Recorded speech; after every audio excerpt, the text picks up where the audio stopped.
May screen door na kami. Hi guys! Ito nga pala yung vlog ko ng January 20. Ito na nga yung ginawa ni Darling na screen door namin. Ini-install niya na. Bumili rin kami ng sarili naming materyales galing sa kinita namin ng December. Bukod nga sa screen door ay napalitan din namin ng yero yung trapal. Nabubong doon sa may abang namin papuntang taas. At yung iba naman ay ginamit namin sa pagpapabinyag kay Baby Ezra noong January 1. Kaya maraming salamat po sa mga nagpagawa last year. At ito nga, kinakabit na ni Darling. Siya nga lang din yung nagkakabit. Kanina tinulungan ko siya ng konti para maipantay. Kaso umiiyak na si Baby Ezra. Kaya binuhat ko na siya at sabi nga ni Darling, siya na nga lang daw o magkakabit. Ito nga, binubutasan niya na yung mga lalagyan ng tornilyo. Ito nga yung ginawa niyang unang design na ganito sa amin. Kasi diretso na rin namin to pang sample. Sa mga gustong magpagawa ay mag-PM lang kayo sa amin. Marami nga rin siyang ginawang screen door last year. Yung mga traditional na design na color black. At ito nga ginawa niya sa amin ay marami ring nakakagusto. Yung iba naman ay gusto ng full glass hanggang baba. Yung iba nga rin ay gusto rin itong gawing main door. Ayan na nga, masyadong binubusisi ni Darling. Inaayos niya yung paglalagay kasi nga naka-floating siya. O yung nakaangat.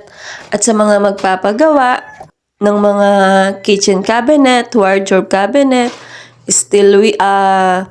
sliding window, or 38 series na window, mag-PM lang kayo sa amin.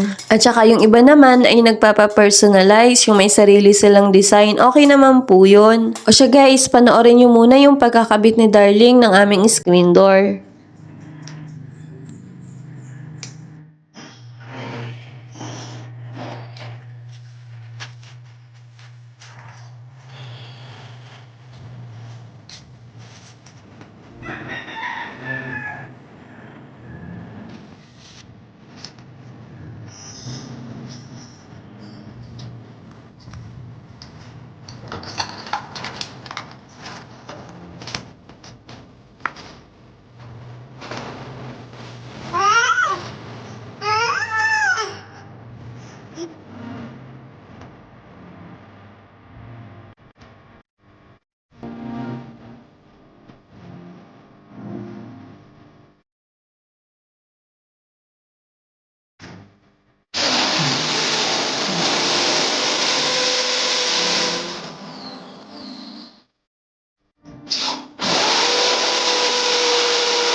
At dito nga guys ay pinapamerienda ko na si Kuya Ashir. At itong Dowie Donut at saka Yakult yung pinapamerienda ko sa kanya. Hindi pa nga tapos dito si Darling kasi naglalagay pa siya ng mga lock.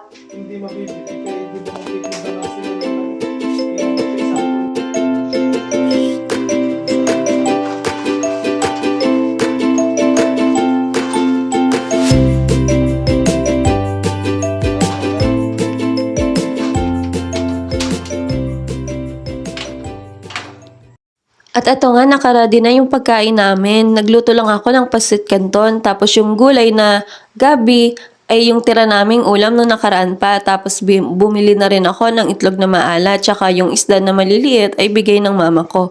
Nagtimpla na rin pala ako ng iced tea. At ayan nga, ay meron ng handle. At dyan ay tinawag ko na si Darling para kumain na kami.